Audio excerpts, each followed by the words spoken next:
Unfortunately, his African servant decided that the only safe place to stand was right behind him. This distracted him for a moment, and one of the Somali warriors struck him with a spear which went straight through his left cheek and out through the other.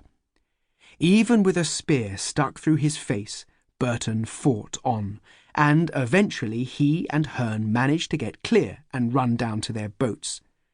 Pulling out the spear, Burton wrapped a bandage around his head. There was no sign of Stroyan or Speke, so they went back to look for them. They managed to find Speke, who was badly wounded, and carried him back to their boat. Stroyan was dead, riddled with wounds. The next day they buried him at sea. When Burton returned to England, he had a very impressive scar on his face, but nothing much else to show for his efforts. There was some disappointment at the failure of his expedition, but most people were more interested in the war that Britain was fighting in the Crimea. While Burton was in Africa, the famous Charge of the Light Brigade had taken place. He immediately set sail for the Crimea, where he joined a troop of cavalry, but he was too late and saw little action. When the war was over, he returned to London and persuaded the Royal Geographical Society to send him back to Africa to try again. Accompanied by Speke and a party of African porters, he set off from the island of Zanzibar into the interior of Africa. Both Englishmen caught tropical diseases. Speke nearly went blind, and Burton's legs swelled up so badly that he could hardly stand. Neither man could walk unaided, but they soldiered on until, after nearly 640 kilometres or 400 miles trekking across wild country, they reached a huge lake, which they hoped might be their goal. This was Lake Tanganyika. Burton was sure that they had accomplished their mission.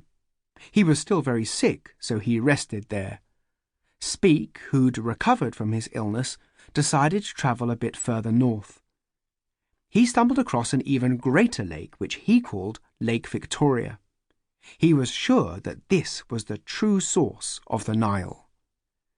When they returned to London, Speke claimed that he had been the expedition's leader, and that he alone had discovered the source of the Nile.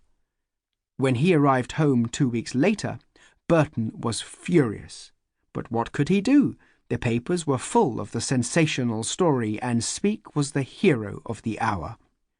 The Society declared that they'd send Speke back to Africa to make a thorough survey of his great discovery.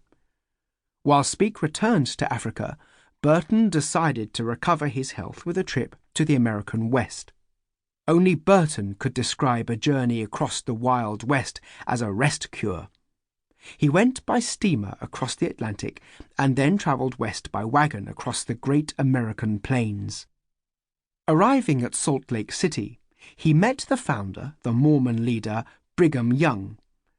On the way back, he had his hair cut short, joking that this made him a less attractive victim for a scalping. It may have been a joke, but there were many American Indian war parties on the prairies. On one occasion, Burton missed a fight by only a few hours, arriving at a coaching station to find a smouldering ruin with all the inhabitants killed and scalped. Returning to England, he wrote a book about his American adventure, and at last he married Isabel Arundel. Unfortunately, the army of the East India Company had been disbanded, so he no longer had a job. His book was not a success, and things were looking pretty desperate. Fortunately, Isabel had some family connections in the British Foreign Office, and she managed to persuade them to offer Richard the job of British consul to the tiny island of Fernando Po on the coast of West Africa. Actually, this was the worst job they could possibly offer him. Fernando Po was particularly unhealthy. The year before, nearly a third of the Europeans who lived there had died of tropical diseases. Burton refused to let Isabel go with him, saying it was too dangerous.